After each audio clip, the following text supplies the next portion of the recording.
My DAUGHTERINL took my bedroom and said, "It's ours now." So his own sister sent him to jail for fraud. The house still smelled like Lavender Ruth's cleaner, cheap but dignified, the kind that made the air feel calm. Except this morning the air wasn't calm. It was claimed. I came back from my usual Starbucks run grande pike, splash of half and half, and found the front door propped open with a paint can. Swiss coffee, off-white pretending to be pure. Inside, Serena stood in my bedroom, tape measure snapping shut. Evan lingered by the doorway, hands buried in his pockets.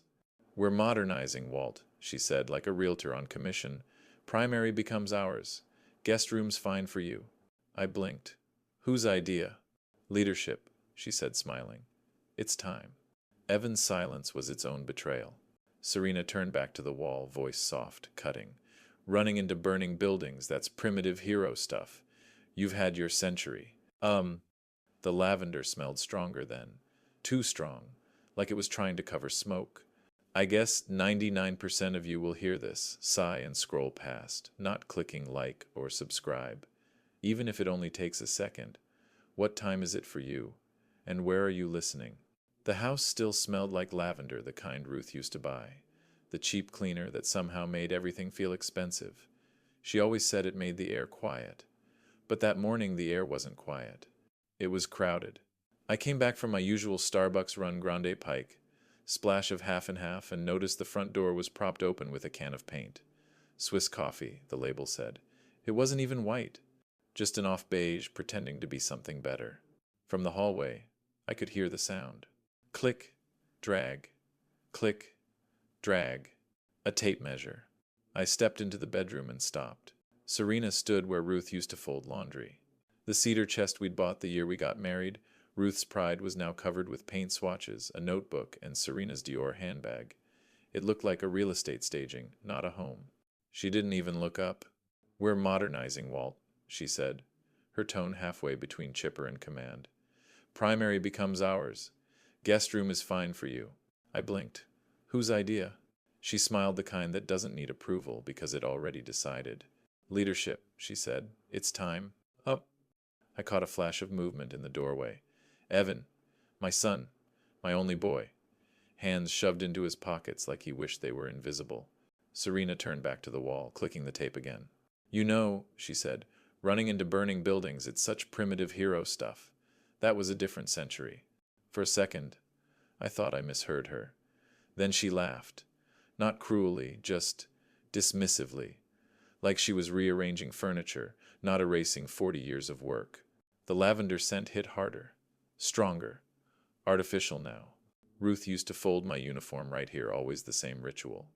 Steam rising off the iron, her hand pressing down, saying, "You bring the smoke home, I'll bring the calm." That sound, the quiet hiss of her iron, got replaced by the metallic snap of Serena's tape measure locking shut. I took a sip of coffee and set the cup down on the dresser. The coaster was gone. Another small thing missing. Evan cleared his throat, still not looking at me. "Dad, she's just trying to make things comfortable. For everyone." I said nothing, just nodded, slow. My eyes landed on the crack above the doorframe, tiny, hairline, running diagonally like the room itself was exhaling. Funny. I'd never noticed it before. When I spoke, my voice surprised me. "Comfortable," I said. "That what this is?" Serena didn't answer. She was sketching something in her notebook, measurements, maybe, or territory. Outside, the neighborhood was waking up. A dog barked. A lawnmower started. Somewhere across the street, the neighborhood watch sign tilted in the breeze. The same sign I'd installed 20 years ago after someone broke into the Jenkins garage. That morning, it looked smaller, like it was watching me now. I turned back to Evan. His jaw tightened. Serena placed her hand lightly on his arm. A signal, practiced. I'd seen that move before on the fire ground, when a senior chief told a rookie not to speak. I picked up my coffee again, lukewarm now. The lid hissed when I closed it. "Well," I said quietly, "just make sure you measure the doorframe before you repaint it. It's already cracked." Serena didn't respond. Evan looked down. I stepped past them, the smell of paint mixing with lavender, memory with intrusion. Down the hall, the clock ticked a second off, maybe two. I paused, listening to it stumble, that faint lag between beats. It sounded like hesitation or warning. I didn't say another word, didn't need to. I just stood there, hand on the banister roof, polished every spring, and thought about how quickly a house can change hands without any paperwork, just attitude. I didn't answer her. I listened to the crack widen. The bed left a ghost behind darker wood where the sun hadn't reached. The rug Ruth loved was gone. Frames nudged left. Our wedding photo tilted by wrist, not gravity. The air tasted like fresh paint and disturbed dust. Serena didn't look up. Tape measure snapped, notes scribbled, Dior bag perched on the cedar chest like a flag. "We want flow," she said, cheerful as a weather girl. "And, well, authority. You've had it long enough." Evan stood at the window, pretending there was something to see. He offered a thin smile that didn't belong to him. "It's just time." "For what?" I asked. "To lead," Serena answered, then sealed it. "We're the bosses of this family now. Not a discussion, a verdict." I did what I've always done on a scene, eyes first, then hands. Nightstand drawer open a thumb's width. The coaster Ruth insisted on missing. Lamp cord relooped left-handed. Someone had unplugged my life and plugged it back in wrong. "Guest rooms ready," Serena sang. "Cozy." Cozy means smaller. I walked to the kitchen. The house clicked under me like old knees. Ruth's scarf still hung in the pantry. Her drugstore perfume lifted out of the lavender like a ghost with good manners. I poured coffee without spilling a drop, the smallest control. Phone out, notes. Garage keypad. Ring, divided by nest. Bank portals, revoke, view only. Utilities, authorized users. Deed divided by trust, binder divided by safe. Contractors and who answers to whom. Roof repair, temporary stay, get it in writing. The roofer picked up. "Yep, Tuesday. One more tarp, then you're clear." Text temporary stay," I said. Exact words. "Back down the hall," Serena measured. Evan hid his hands like alibis. "Fresh start," she said. "For who?" I asked. He didn't answer. I didn't argue. Helmets don't shout. They click on. Before lunch, I had a list. After lunch, I had a plan. The kind of place where money hums quietly, the country club had that sound. Not loud, not brash. Just the clink of stemware, and the jazz trio leaning into take 5, like everyone here had something to prove but wanted to look effortless doing it. I'd been invited, technically, though I wasn't sure why. Evan said it was a pre-wedding mixer. Serena called it a networking thing. To me, it looked like an audition. String lights crisscrossed the lawn, soft enough to flatter even bad intentions. Waiters floated by with canapes balanced like poker chips. Serena, in a white silk dress that wasn't quite bridal but close enough to remind people of it, moved through the crowd like she'd been rehearsing. Her BMW key fob glinted on the table behind her, perfectly visible, not accidental. I was 10 feet away when I heard it. Her voice carried in that careful, trained whisper that somehow makes every word sharper. "He's old and powerless," she said, laughing just enough to make it sound like a joke. "Paperwork's basically handled. After the wedding, we list Scottsdale first." The woman beside her, some bridesmaid or business friend, let out a high, bright laugh. "Must be nice." Serena nodded. "It will be." Evan was there too, standing a little behind her, glass raised but not drinking. His smile was thin, the kind that wants to leave but knows it can't. He didn't correct her, didn't even flinch, just let it sit there like that sentence belonged in the air. That was the moment I stopped waiting for respect. I felt my heartbeat steady, not quicken. Years on fire calls taught me the rhythm of control. In through the nose, out through the jaw. You can smell lies the way you smell smoke chemical, faint but unmistakable once you know. Across the table, a man I'd trained years ago caught my eye and nodded, small, silent. Recognition, not pity. Maybe that's what loyalty looks like in public, quiet, unannounced. The jazz shifted key. Someone clinked a fork against a glass. Serena turned toward a small cluster of women, one of them scrolling through real estate listings on her phone. I caught a flash of an Arizona desert photo, orange sky, infinity pool. Scottsdale. She meant it. I stepped closer to the bar. The ice in my glass cracked loud enough to make one of the bartenders glance up. I smiled, polite, calm. He nodded back. That's when I saw the loose thread on Serena's blouse cuff. Just one, white against cream, a small imperfection in a room built on gloss. My eyes stayed on it longer than they should have. Funny how you can predict collapse from something that small. They laughed again, something about downsizing his life and modernizing the legacy. Legacy. They used that word like it was wallpaper. I checked my phone, thumb hovering. Then I opened a message to Nora. Text. How soon can you review company vendor files? She responded less than a minute later. Nora. I already have read. Only access. Why? Me. Because someone's spending like they already own the house. The message sent. I slid the phone back into my jacket pocket. The bartender poured me another without asking, like he understood something wordless. The distant wail of a siren drifted from the highway soft, fading. Most people didn't notice. I did. That rise and fall had always lived somewhere in me. The sound of response. The sound that says, someone's about to lose everything and someone else will have to clean it up. Serena caught me watching her. She smiled too wide, too polished, and raised her glass slightly, as if to toast me from across the lawn. I raised mine back, the smallest motion, the faintest nod. Civility can look an awful lot like consent, until the report is filed. By dessert, Nora had the read-only credentials. By midnight, I had a new temperature in my blood. 30 floors up, Midtown looked quieter than it sounded. Sirens smeared up 7th. The elevator doors handed me back a tired man in a straight tie. Stern and Fraser, LLP, smelled like paper and sanitizer. Mark slid a folder across the glass table, watermark crisp as a warning. Ownership remains you, he said. Successor trustee is you. Conditional clause stands. If proven contempt endangers the community obligations attached to Hayes Mechanical, those beneficiaries lose discretionary distributions. Proven how? I asked. Recordings, emails, witnesses, board minutes. Keep it narrow, keep it enforceable. New Jersey's one. Party consent. Record only what you need. Preserve ring divided by nest clips. Export with timestamps. Document context. Oh, he paged on. Update the poor. Over will. Trustee notice and bylaws memo. Use protection language mission, dependence, public trust, not punishment. I nodded. Cold words, right outcome. He glanced up. You mentioned old and powerless at a club? Overheard.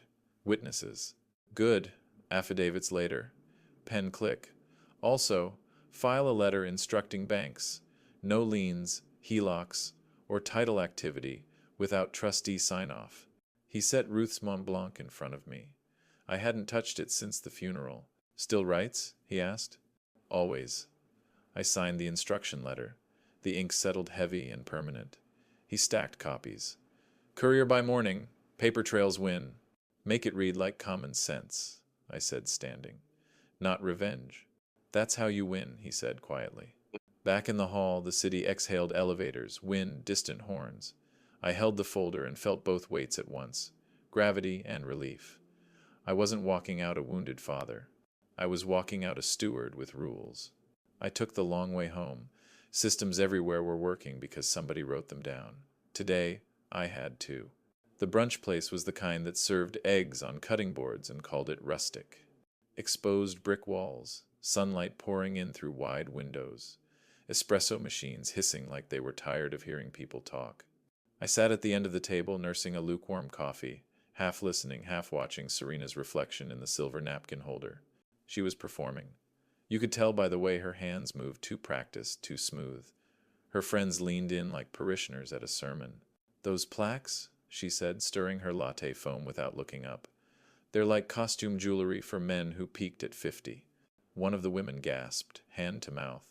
Another smirked, the kind of smirk people save for gossip they won't admit enjoying. Evan shifted beside her. Serena, she waved him off. Relax.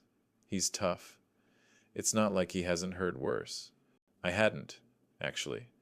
Not from family. I didn't look up, didn't interrupt.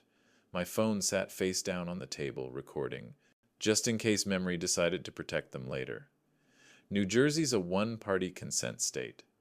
My attorney's voice echoed from yesterday. Keep it narrow. Keep it enforceable. A waitress walked by carrying 2 plates of avocado toast. The smell of burnt espresso and citrus drifted through the air. Someone laughed too loud from the next table. Life went on, unaware. When the check came, I paid mine, left early. Evan didn't follow. Serena was too busy explaining something about renovation flow to notice I was gone. Back home, the afternoon light had that gray-yellow tint that makes everything look like an old photo. My iPad blinked. A new email. From Nora Hayes. Subject: Preliminary audit discrepancies. I opened it. The spreadsheet loaded, pale green cells glowing like an X-ray. Vendor: North Star Supply, LLC. Amount: $200,000. Destination: Bank of America, H transfer. Address: P.O. Box, Paramus, NJ. Nora's note at the bottom was short, clinical. Dad, this entity isn't in our approved vendor list. Evan authorized the payment personally. Recommend immediate review. The air felt heavier. I scrolled again, slower this time, like maybe the numbers would rearrange themselves if I was gentle enough. They didn't. So that's how it starts, I thought. Not with theft. With assumption. You build a business around service, around trust, and someone decides the rules are flexible. Family, especially. I printed the ledger. The paper came out warm, like it had a pulse. The ink looked too alive, too black. I spread the pages on the table, numbers, dates, account codes, all the little ways you can turn good work into bad math. The house was quiet, except for the tick of the hallway clock, that same late rhythm Ruth used to complain about. It's lagging again, she'd say, tapping the glass. Fix it, or it'll throw the whole day off. She'd have hated this day. I picked up the paper again, flipped it over. I stared at Evan's signature, his name looping confidently, the same way he used to sign school permission slips I left for him on the counter. I muttered to no one. Where'd you learn to cut corners like that, son? The sound of it startled me. My voice sounded small, like it didn't belong in this house anymore. I poured a cup of coffee, the second one that day, maybe the 5th that week. Didn't matter. It gave my hands something to do. When the printer beeped again, I looked down. The last sheet had smudged where my thumb pressed too hard. Ink bled into the page, right over the numbers, spreading until the digits blurred together. It looked like the ledger itself was bleeding. Outside, a siren wailed, distant, fading. My chest tightened. I'd heard that sound all my life and always knew what it meant. Trouble for someone. This time, maybe for us. I stacked the papers, slid them into a folder. On the front, I wrote one word: proof. By nightfall, contempt had a voice, and theft had a number. It was one of those evenings that looked perfect in photos, sailcloth tent, polished glassware, jazz trio easing into Take 5, just like the country club brochure promised. The kind of night that pretends nothing could ever go wrong under string lights. The lawn smelled faintly of champagne and citronella. Laughter moved like current, polite, predictable. I stood near the back table, hands folded, trying to enjoy the music, the moment, the illusion. Serena didn't give me long. She stood up halfway through the salad course, the hem of her dress catching the light like it was rehearsed. She held her glass high, and the chatter around her dimmed automatically. She had that kind of command not earned, just expected. To modernization, she said, voice bright enough to carry to the far tables, to fresh energy in the Hayes home and the company. People smiled before they even understood the words. Reflex, not thought. That's how applause starts. Evan rose beside her, glass in hand. His tone was lighter than the wine, forced casual. Dad, he said, we're grateful, truly. But the era of firehouse thinking is over. We'll take it from here. A cousin at another table laughed, too loud. To the new bosses! More laughter. Clinking glasses. Phones lifted red dots blinking across the tables. I felt the world narrow to the rim of my own glass. The ice cracked. My thumb trembled once and stopped. The trio played on, oblivious. I caught the faint cough of a child outside the tent, that high, thin sound that doesn't belong in celebration. It took me back for half a second to smoke, sirens, the night I carried a coughing boy from a burning duplex. Ruth's voice had whispered through the comms. You did what you could. That's all. But here, in this tent of white and laughter, I hadn't done a thing. Serena rested her hand on Evan's arm like punctuation. To the next generation, she said, turning slightly toward the crowd. To progress, to leadership, and to, she hesitated, looking right at me, retirement that sticks. Applause. Camera flashes. I looked at Nora across the tent. Her eyes didn't blink, didn't soften. She just nodded once. It was enough. I turned back toward my plate, my reflection caught in the wine glass. Calm, older, unimpressed, exactly what they thought I'd be. Around me, conversation swelled again. Phrases floated by like debris. Modern mindset, brand refresh, future of the company, words that meant nothing but burned anyway. My phone buzzed once in my pocket. Probably Nora, maybe Mark. I didn't check. Not yet. When the music shifted, I let myself breathe. The kind of long, measured inhale they teach you at the academy, before entering a smoke-filled room. You don't panic. You assess. Who laughed first? Who clapped hardest? Who looked away? I logged it all, silently. Every name, every smile that lingered too long. Because when you build something from sweat and nights away from home, you learn to read a room the way you read fire, where it's hottest, where it's spreading, where to cut the oxygen. I reached for my phone under the tablecloth, thumb sliding across the screen. Text. Mark Stern. Public contempt captured. I hit send, then placed the phone face down beside my plate. Evan caught my eye as he sat back down. For half a second, his grin faltered like he realized he'd stepped past something he couldn't walk back. Then Serena leaned over and whispered something that made him laugh again. The trio shifted into another song. People started dancing. I stayed seated. The air smelled of champagne and smoke that wasn't there. They mistook my quiet for absence. I mistook nothing. I didn't shout. I dialed. That's the thing about real power when you've built the pipes. You don't need to raise your voice to cut the water. The office smelled faintly of machine oil and old paper. A framed commendation from the township fire department hung crooked behind my desk. The omega on my wrist ticked steady, each second like a metronome for restraint. First call. Mitch, my lead foreman at Hayes Mechanical. Morning, Cap, he said, same as always. You see the permit request from Serena?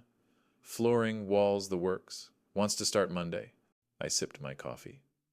Hold any work orders until you hear from me only. Copy that. No hesitation, just trust. That's what years of payroll and Christmas bonuses buy, not fear, but loyalty. Second call. The district facilities liaison. The contract renewal was due this week. School boiler maintenance, winter prep, emergency services, bread and butter. Good to hear from you, Mr. Hayes, she said. We're confirming renewal under the same authorization chain. Let's tweak that, I said. Single sign authority, me only. Pause. Understood. Third, the bank. I opened the email chain already in progress. Subject line. Hellick inquiry. 14 Lakeview Drive. Serena had been busy. I hit reply all. Oh, as trustee and title holder, no liens, HELOCs, or financing discussions are to proceed without my written consent. Please flag account accordingly. Within minutes, the branch manager responded. Acknowledged, Mr. Hayes. The file is locked under trustee authority. The machine that fed them stopped feeding. By noon, word had spread in quiet ways, the kind that travel faster than gossip because they're professional, not personal. The VFW text thread buzzed next. Hey, Walt. Just confirming scholarship dinner.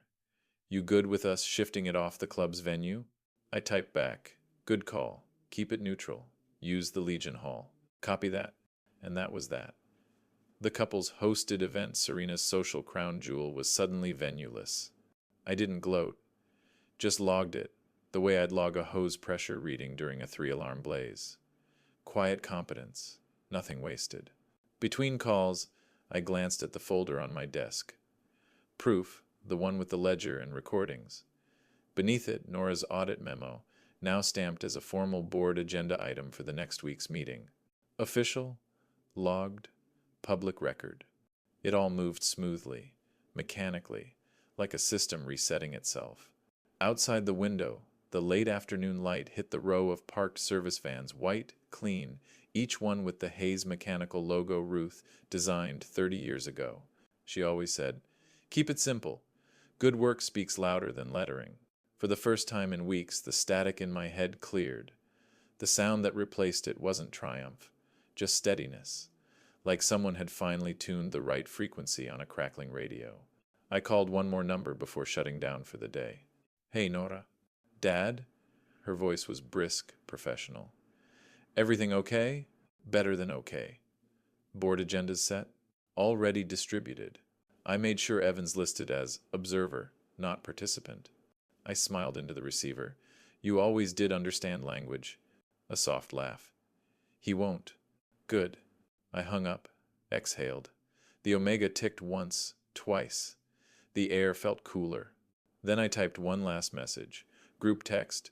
"Family breakfast, tomorrow, 9 a.m. No exclamation points.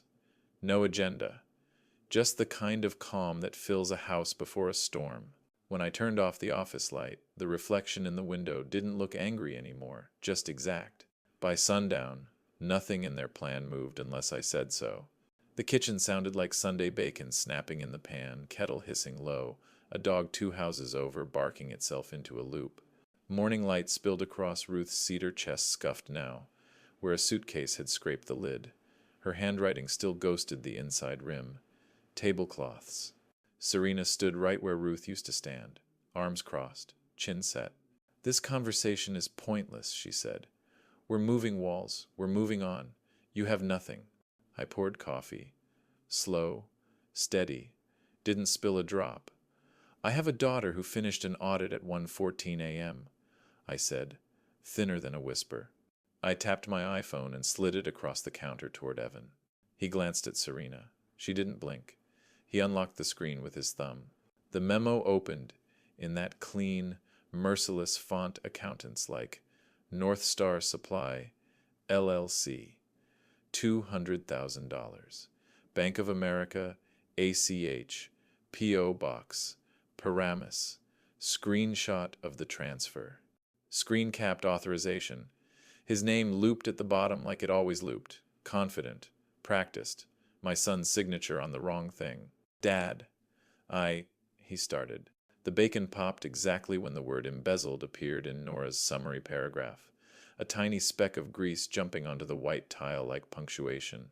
Serena leaned in, reading fast, face going flat in a way I hadn't seen before. Not rage. Not yet. Calculation. "What did you do?" she asked him, not looking away from the screen. He swallowed. "It's a vendor. We had a timing issue with a..."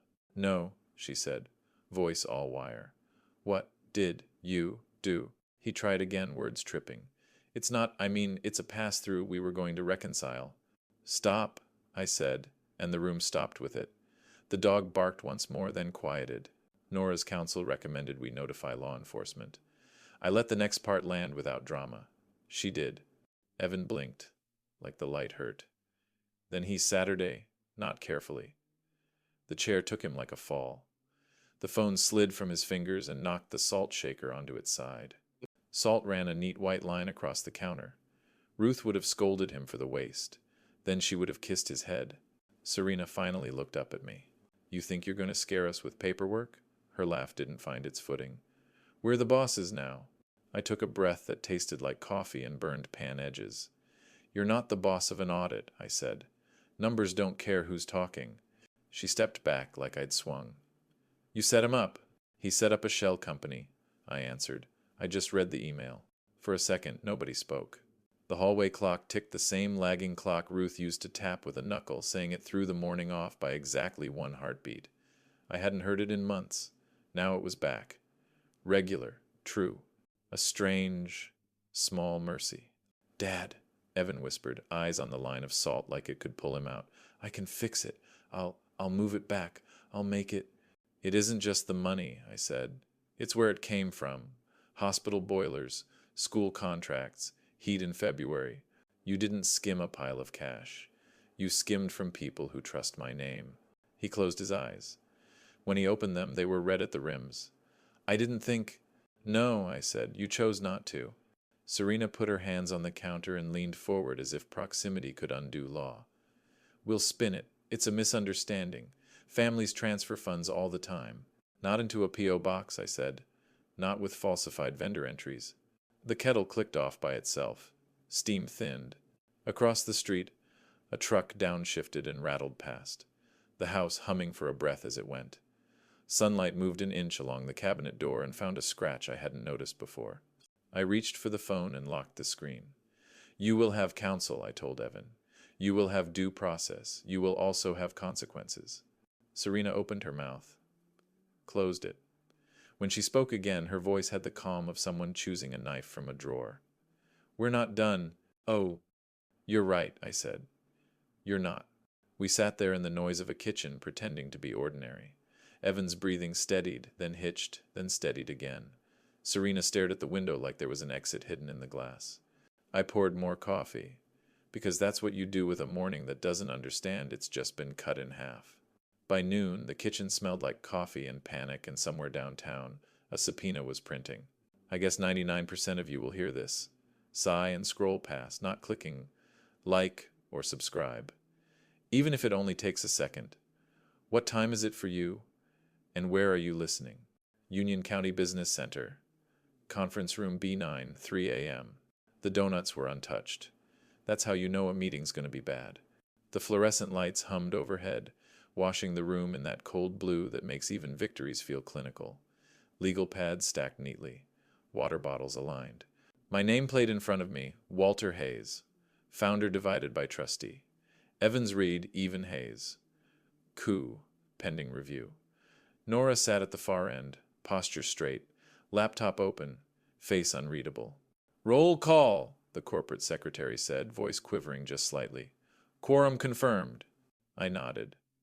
Then let's proceed with item 3, financial audit presentation. Nora clicked her trackpad. The projector blinked to life. A spreadsheet filled the wall, numbers, dates, vendor codes. No emotion, just math.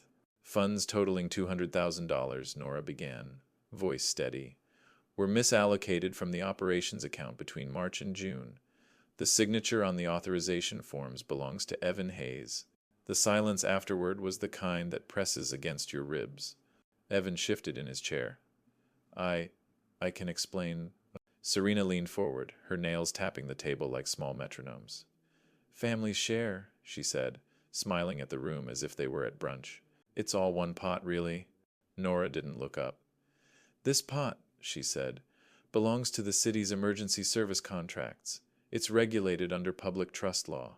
The city liaison, a man I'd worked with for 20 years, cleared his throat. So, we're talking potential fraud against a municipal partner. Serena's smile tightened. You're blowing this out of proportion. It's a paperwork issue, not a crime. I leaned forward, hands folded. My voice came out calm, even. Not when that pot keeps clinics open and boilers running in February. It's not just paperwork. It's oxygen. Evan's face went the color of drywall. Dad, I didn't mean... Meaning doesn't fix ledgers, Nora said quietly. Action does. The boardroom shifted. Chairs creaked. Phones buzzed, muted against pockets. A camera flash popped from the back. The local paper had sent someone. The CFO adjusted his glasses. Recommendation? Suspension of Evan Hayes, Nora said, reading from the bylaws. Pending completion of the internal and municipal investigation. Transfer of all signing authority to Trustee Walter Hayes. Seconded, said the city liaison. Evan's mouth opened. No sound. Serena turned toward him, whispering something sharp. He shook his head. I'd like to add, Serena said, louder now, that this entire family is being exploited by internal politics. This is a misunderstanding. No, Nora interrupted, eyes cold. This is accountability. The chair tapped his pen. All in favor? Hands went up around the table, one by one, no hesitation, unanimous. The gavel hit once, crisp. Motion passed. For a moment, nobody moved. Then Serena exhaled sharp, like she'd been holding her breath through the entire meeting. She leaned back and pulled out her phone under the table, thumbs flying. I didn't need to guess who she was texting. I looked at the wall behind her. The framed OSHA Safety Award, 2017 Hayes Mechanical, 0 lost time accidents, City Partnership Division. It reminded me why we built this company in the first place. It wasn't for family legacy. It was for the people who clocked in at 6 a.m. and trusted us to keep their paychecks clean. Evan stared at his hands. His wedding ring caught the light for a second, then didn't. When the meeting adjourned, chairs scraped, papers shuffled, and the reporter in the back slipped out, phone already to her ear. I watched them leave one by one until it was just me and the empty chairs. Nora closed her laptop. "You okay?" she asked. "I'm fine," I said. "He's not." She nodded. Then we did the right thing. I glanced toward the doorway. Serena's perfume lingered in the air, sharp, citrus, deliberate. By the time the motion passed, Serena was already texting a lawyer under the table. It happened 48 hours later. Saturday morning. The kind of spring day that pretends to be innocent sun on trimmed lawns, sprinklers ticking, birds making too much noise. I'd just finished tightening the hose reel when I saw the unmarked sedan crawl up the cul-de-sac. 2 men in jackets stepped out, one carrying a clipboard, the other resting a hand near his belt. Serena appeared first, still in her black athleisure set, Rolex catching the light like a weapon. She crossed her arms before they even reached the porch. "You can't just walk up here," she snapped. The older detective flipped open a folder. "Mrs. Hayes, we're here for Evan Hayes. We have a warrant." Evan came out a second later, shoeless, blinking into the sunlight like he'd just realized the day had started without him. Serena's voice cracked like dry wood. "You set him up!" "Hi." I was standing by the mailbox. Didn't move. Didn't raise my voice. "No," I said. "He set up a shell company." The younger detective stepped forward, reading the Miranda rights with that tone you can't mistake for TV. Calm, practiced. Final. Evan didn't fight. His hands came up slow, automatic, like they'd been waiting for instruction. The metal cuffs clicked small sound. Big echo. The door of the cruiser opened, black interior swallowing the morning light. From across the street, Mrs. Klein's curtains shifted. A face appeared for half a second, vanished. Another curtain twitched 2 houses down. The neighborhood grapevine doesn't need phones anymore, just ring cameras and human curiosity. Serena lunged forward. "You don't have to do this in public. We'll handle it internally." "Ma'am," the detective said, "step back." She didn't. He repeated it, firmer this time. She stopped. The driveway was where Ruth used to plant tulips every March. Red, pink, a few yellow. The soil there had good drainage. She'd been proud of that. Now it was tire marks and shadow. Evan turned once before ducking into the car. His eyes found me, searching for something, mercy maybe, or an instruction to run. I didn't offer either. "I'll fix it, Dad," he whispered. "I swear I'll—" The door shut mid-sentence. The cruiser pulled forward slow, tires whispering against asphalt, then sped up toward the main road. Serena stood frozen on the driveway, hair catching the wind, that Rolex still glinting like a cruel joke. When she finally looked at me, her face was red not from tears, but from fury that no longer had anywhere to go. "You destroyed your own son," she hissed. I met her eyes. "No," I said quietly. "I stopped him from destroying himself." She laughed, a sound that broke halfway through. "They'll see who you really are. You think you're respected, but you're just—" She didn't finish. She didn't need to. The detective's radio crackled, a name half lost in static. Hayes Mechanical, embezzlement charges, en route to processing. Neighbors heard it. Everyone did. The silence that followed was heavier than any argument we'd ever had. Even the birds stopped for a beat. I watched the sedan disappear around the corner. Then I turned off the sprinkler, rolled the hose, and hung it on the hook. Routine helps the air move again. The tulip bed was half in shadow now. I knelt, brushed a handful of soil between my fingers. Dry. Needed water. Behind me, Serena's voice cracked once more, this time small. "He's all I had left." I didn't turn around. "Then maybe you should have protected him from you." She didn't answer. Inside, the house hummed faintly, the Ring camera light blinking red on the porch, catching every second. By sunset, half the town had seen our family name flash on a cop radio. The morning after the arrest, my phone wouldn't stop buzzing.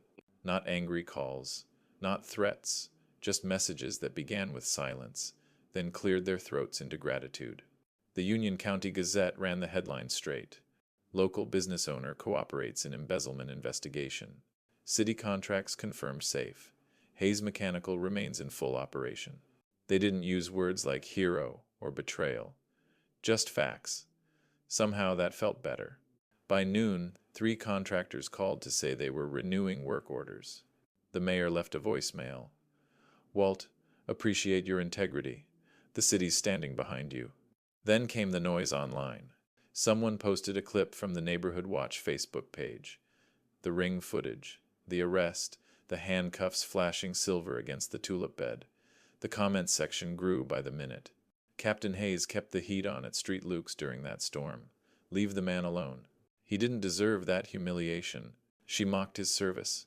Now look. Oh. Integrity always wins. It just takes longer. I scrolled through them at the kitchen table, coffee going cold beside my hand. It felt strange, seeing my life dissected by neighbors who once only waved at the mailbox. By afternoon, Serena deleted her accounts. Gone. No curated quotes, no pictures of brunches or gym mirrors, just silence where her certainty used to live. Nora called from the office. We're backlogged, she said. Clients are citing the audit as proof we're clean. One even used the phrase, Hayes Standard. Your work, I said. Yours first, she answered. Then quieter. You okay? Better than I expected, I said, though the words landed unevenly. Because it wasn't joy that came with vindication, it was a kind of ache. The kind you feel after walking out of a burning house, knowing it's still standing but smelling of smoke. That night, the VFW bar was louder than usual. Someone must have sent the news link around. A round of drinks lined the counter before I even sat down. On the house, Cap? One of the younger guys said, sliding a glass my way. I pushed it back gently. Don't celebrate ruin, I told him. Ruth would hate that. He nodded, embarrassed but understanding. They all did. The jukebox kicked into an old Springsteen song. Someone clapped my shoulder, said, You did right. I didn't stay long. On the drive home, Main Street glowed with that tired orange of streetlights just before midnight. The town looked the same but felt different, like something had shifted underneath. When I pulled into the driveway, Nora was sitting on the porch, blanket around her shoulders, 2 mugs of coffee beside her. Figured you'd end up here, she said. I sat beside her. We didn't talk for a while. The night smelled like wet grass and cooling asphalt. Across the street, a neighbor's light flicked off. Then on again, someone probably checking their own Ring camera feed. You know, she said finally, people keep asking if this'll divide the town. I shook my head. It won't. Folks can smell sincerity. They always could. The porch boards creaked under us. Somewhere down the block, a sprinkler sputtered on. I read the comments, she said. Most are kind. A few cruel. Balance of the world, I said. Even God gets one. Star reviews. She laughed softly. Then we sat in the kind of silence that feels earned. A breeze moved through the yard, shaking the tulip stems back upright where the tires had crushed them. They bent, not broke. I watched them sway under the porch light, stubborn little things. Justice didn't arrive with handcuffs. It arrived with quiet nods at the grocery store. The air inside county detention has its own smell, bleach, sanitizer, and the ghost of too many bad decisions. The metal detector hummed when I stepped through, the guard waving me on with a nod that felt almost apologetic. Nora walked beside me. Coat zipped tight, though the place was warm. Neither of us spoke until we reached the visitation row, thick plexiglass, dull metal stools bolted to the floor, phones dangling from coiled cords. Evan was already seated on the other side. He looked smaller than I remembered, like the walls themselves had pressed him in. The orange jumpsuit didn't help, but it wasn't the color that aged him. It was the absence of pretense, the posture of a man who finally ran out of angles. He lifted the phone first. Dad. Evan. I didn't think you'd come. I didn't answer that. Nora sat quietly beside me, legal folder balanced on her lap. He tried to smile, but it twitched out halfway. Serena's not coming. She's making statements, Nora said. Public ones. He nodded like he already knew. She said she couldn't handle the cameras. Said I embarrassed her. He laughed once, dry and flat. Guess she was right about something. Behind him, an officer crossed the corridor, boots echoing on tile. Evan flinched slightly at the sound. I wanted to prove I could run things my way, he said suddenly. That I wasn't just your kid coasting on your name. I leaned forward, phone pressed close. You didn't run a company, I said. You ran numbers, not values. He stared down at his hands. They were shaking, just enough to rattle the cuff chain around his wrist. The sound reminded me of something metal on metal, years ago, when he was 7. Flash of memory, him handing me a toy fire truck in the driveway, tiny fingers smudged with dirt, saying, You go save people, Dad. I'll wait. Now he sat behind glass, waiting again. I thought if I could move that money, I could buy time, he whispered. Keep the company afloat, impress Serena, prove something. I didn't even spend it. It was just sitting there. Just sitting. Theft doesn't get cleaner because you parked it, I said. My voice came out quieter than I expected. And values don't expire when you get scared. He nodded, eyes glassy. I know, Dad. I screwed up. His voice broke. I wanted you to be proud. I didn't trust my voice, so I didn't speak. The silence filled the phone line like static. The officer tapped the glass from behind me. Time. Nora slid a manila folder through the slot at the bottom of the divider. It's the resignation, she said softly. Company co-ownership transfer. You sign, we file it. It keeps Hayes Mechanical protected. Evan blinked at it. You came here for that? No, I said. We came here to do what's right. The paper's just part of it. He picked up the pen with trembling fingers. The click echoed sharp, final. He signed slowly, pressing too hard ink pooling at the tail of his last name. He slid it back through the slot. Nora took it, folded it neatly, and stood. Evan kept the phone against his ear. What happens now? You face it, I said. That's the only way forward. He nodded once. His mouth moved, forming words I couldn't quite hear through the glass. Maybe sorry, maybe help. When the door buzzed open behind us, I didn't feel lighter, just accurate.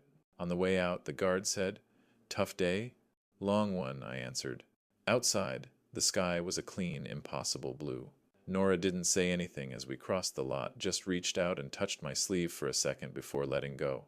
Somewhere behind us, a buzzer sounded again, another door closing. Another minute added to the long count of consequence. For months, Serena had tried to outweight consequence as if silence itself were a kind of strategy. The house went quiet after Evan's arrest, but her calendar didn't. She started posting again, short-lived bursts of moving forward captions with filtered sunsets and green smoothies. Then the posts stopped too. The first time I heard her name again, it was from Nora. She's trying for a real estate license, she said, scrolling on her phone. Says she's going to build her own brand. Every empire starts with paperwork, I said, though I didn't smile when I said it. A week later, the process caught up with her. At the state licensing board office, Serena sat under fluorescent lights, almost identical to the ones in the county conference room months before. A row of computers faced a poster that read, Ethics is not optional. She filled out the form, checked the box for no criminal convictions, and paused at the next. Have you ever been affiliated with a person or entity under financial investigation? She hesitated, clicked no, and kept going. When the call came 3 days later, it wasn't a surprise. It was the sound of formality. Mrs. Hayes, the woman on the line said, This is the licensing board. We're calling regarding your background check. We're sorry to inform you that your application has been denied under the state's integrity provision. What does that mean? Serena asked, still trying to keep her voice professional. It means we found an active record linking you to Hayes Mechanical's embezzlement investigation. Until that's resolved, you're ineligible to hold a license. There was a pause long enough for the hum of the line to sound like judgment. Thank you for your time, the woman said before disconnecting. Serena stared at her laptop, where the words flashed in red. Application denied. Integrity provision. That same afternoon, her phone buzzed with a text from a former friend, someone who used to tag her in charity brunches and birthday dinners. Saw this, sorry girl. Attached. A screenshot of a news blurb. Convicted family fraud tied to Hayes Mechanical. Investigation expands to household associates. She threw her Cartier bracelet across the room. It hit the glass coffee table, bounced once, and rolled under the couch. The sound it made was smaller than she expected. For the first time, the house didn't echo back. Her circle, those sleek, laughing women who used to flood her comments with emojis, went silent. Group chats dissolved. Invitations vanished. Even her gym revoked her brand partnership, citing reputation alignment. When I heard about it, I didn't feel satisfaction, just gravity. Even lava cools when it meets ground. 2 weeks later, I saw her by accident at the grocery store, frozen food aisle. She was wearing a hoodie, sunglasses, hair tied back like she hoped anonymity was still possible in a town with one post office. She stared into a glass door of frozen dinners for too long, as if decision-making had become an enemy. She saw me. I could tell by the way her shoulders stiffened. She didn't speak, didn't flinch, just looked through me, like I was a reflection she couldn't afford to acknowledge. I nodded anyway. Small, deliberate. A mercy Ruth would have wanted. I moved past her cart milk, microwave meals, off-brand detergent, and turned down the next aisle. In the freezer's reflection, I caught one last glimpse of her. Not the woman who measured walls and claimed authority in my house. Just someone ordinary, holding a box of food that would taste like nothing. When I reached the checkout, the cashier recognized me.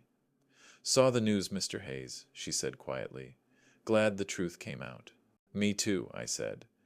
Then, after a pause, "But it costs everyone something." She nodded, not understanding, but kind enough not to ask. Outside, the wind carried that late autumn chill, the kind that cuts but also clears. I loaded my groceries into the truck, glanced at the sky, and thought of how even ruin can settle into stillness. Even lava cools when it meets ground. The courtroom was small, almost intimate. Pale wood paneling, a flag drooping slightly at the pole, the faint hum of an old ventilation system. It smelled like every civic building I'd ever known, paper, coffee, and the trace of dust that never quite leaves public service. Evan sat beside his attorney, hands folded, suit too loose around the shoulders. He'd lost weight, or maybe just bravado. Serena wasn't there. Her absence filled the room louder than any whisper. The clerk called the case number. The judge, a silver-haired man with that tired kindness some people mistake for softness, adjusted his glasses and looked straight at my son. "Mr. Hayes," he said, "you've accepted a plea deal for misappropriation of funds connected to Hayes Mechanical's municipal contracts. Do you understand the terms?" "Yes, Your Honor. Probation, restitution, and 1,200 hours of community service." The judge paused. "With the fire department's public education unit, you'll be helping with school programs, safety training, community drills." A murmur rippled through the gallery. Evan blinked. "The fire department?" The judge nodded. "Your father's old division. Seems fitting." The prosecutor glanced at me, maybe to gauge my reaction. I gave none. The judge leaned forward, voice lowering, deliberate. "Your father ran into fires, Mr. Hayes. You ran from truth. This sentence will teach heat of a different kind." The words hung there, half rebuke, half sermon.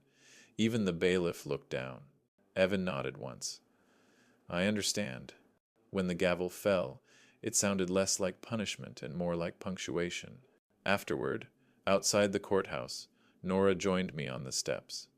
"You okay?" she asked. "I will be," I said. "He might be too." A month later, I saw him again. Not in a courtroom. Not behind glass. On the training field behind Station 12, where I'd spent 20 years of my life. He was wearing a red volunteer shirt, handing out fire safety flyers to a group of elementary school kids. His hair was shorter now. His shoulders had slumped in a way that looked more human than defeated. A kid tugged on his sleeve and asked, "Mister, did you ever go into a real fire?" Evan smiled, wiped sweat from his brow. "Not like your teacher's dad," he said, "but I'm learning how not to start one." The kids laughed, and something in that sound hit harder than any sentence could. From a distance I watched. I didn't approach, didn't interrupt. He didn't see me. That was fine. Some moments are meant to stay unacknowledged. They do their best work in silence. At the far end of the field, a fire truck engine rumbled, idling in neutral. Its mirror caught my reflection for a second, older, slower, but still upright. I remembered another reflection, decades ago, soot on my face after pulling a kid from a burning duplex. That boy had survived. This one still could, too. Later that afternoon, Evan texted me for the first time in months. "Thank you for letting me do this." I typed back, then erased the first 3 replies before settling on one word. Good. No lecture, no absolution, just acknowledgement. Nora called that evening. He's clocking every hour, she said. Even signed up for the weekend fair shift. Let him sweat, I said. It's good for him. In truth, it was good for me too. Watching him earn his way back through the same doors that raised him, it steadied something inside me I didn't know was still loose. Justice, I realized, wasn't the enemy. It was our family therapy. When I drove past the station the next morning, I caught a glimpse of him again, setting up a fire safety booth under a banner that read, "Preparedness saves lives." He looked up just long enough to see my truck turn the corner. He lifted a hand, not a wave exactly, more like a signal. I lifted mine back. Brief. Enough. The smell of bacon and printer ink don't belong together, but in my kitchen they did that morning. The coffee pot burbled behind Nora's open laptop. Papers spread like a blueprint across Ruth's old table. Evan sat at one end, his sleeves rolled up, eyes red from late nights and early shifts at Station 12's public education unit. He looked tired but not broken this time. Just rebuilding. Serena's chair stayed empty.